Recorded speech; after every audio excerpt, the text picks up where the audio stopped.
The Frankfurt School was a collection of individuals that were mostly concerned with social and economic questions. The Frankfurt School actually begins, obviously, in Frankfurt, Germany, prior to World War II, but they find themselves in exile at Columbia University in New York during the war, and then return afterwards. There are a bunch of different names that are associated with the Frankfurt School. People like Erich Fromm, Max Horkheimer, Walter Benjamin. The list could literally go on for quite a while. Erich Fromm. But the person that we want to talk about for a moment is Theodor Adorno. Now, Adorno and Horkheimer are probably the two biggest names associated with the Frankfurt School. They wrote the most, they asked the hardest questions, but the essential question that those two people were trying to think about in their book called The Dialectic of Enlightenment is to both criticize and reflect upon the philosophy of Karl Marx. They look at the philosophies of Karl Marx, they see the contradictions that exist in capitalism, and then they look at the fact that Marx wrote Das Kapital over 100 years before they were writing. They're writing in the 50s, 60s. And they're like, well, if Marx predicted all of these things about the coming revolution, why haven't we seen it?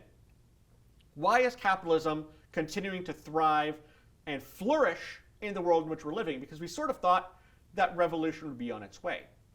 And in his book, The Dialectic of Enlightenment, there's a chapter that they co-write that is called The Culture Industry. And this is the answer that they give to why capitalism has both been so flexible and so enduring over time.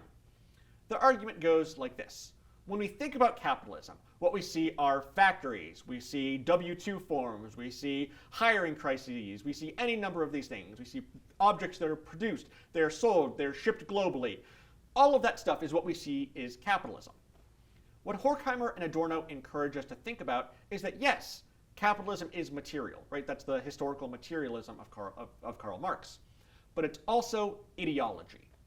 That capitalism cannot work and cannot endure over time unless people believe that it is the best system.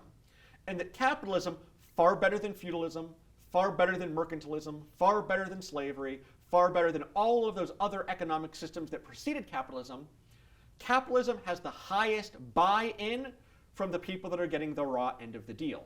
And that is their argument about why it endures so strongly over time. Namely, its ideological functions and the way that that gets distributed by means of culture.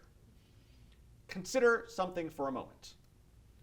If Hollywood is going to make a new film, what film are they going to make? Well, their goal, unsurprisingly, is they want to make money. Okay, that's why anyone in capitalism will do anything. They want to make more money. Okay, so we have two choices. A, let's get some weird new director with his, strange indie script, and we'll produce it, and we'll see how it goes. It could be amazing. And there are a handful of those, success stories that occur.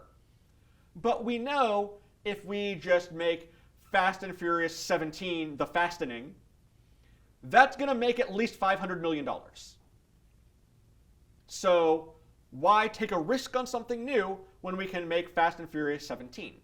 Or the entire Marvel Cinematic Universe, of which I am a huge fan.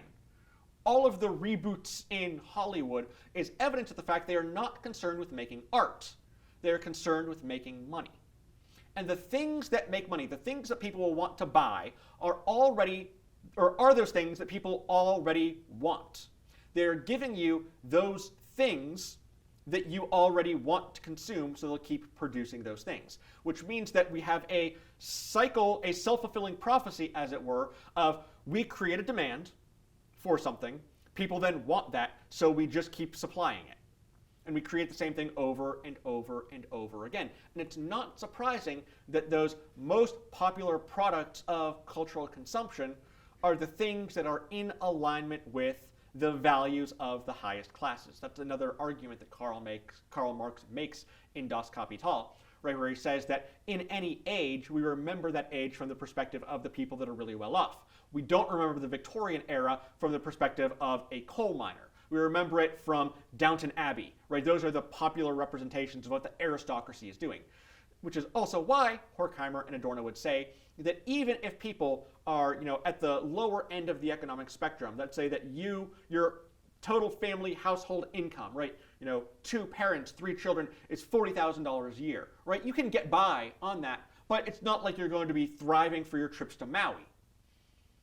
But those same people eventually see themselves that, when I'm a millionaire, I need to make sure that it's good for me when I'm a millionaire, even though I'm never going to get there, right? We see ourselves on the way, as it were, as a means by which to protect the interests of the ruling class. And that's why capitalism does so well over time. There's a tremendous buy-in for people on the lower ends of an economic spectrum to willingly support people that are in the top 1%, even if that is against their own particular self-interests. But if they make a second argument also that's really, really important, what are you going to do about it? You have 2 choices.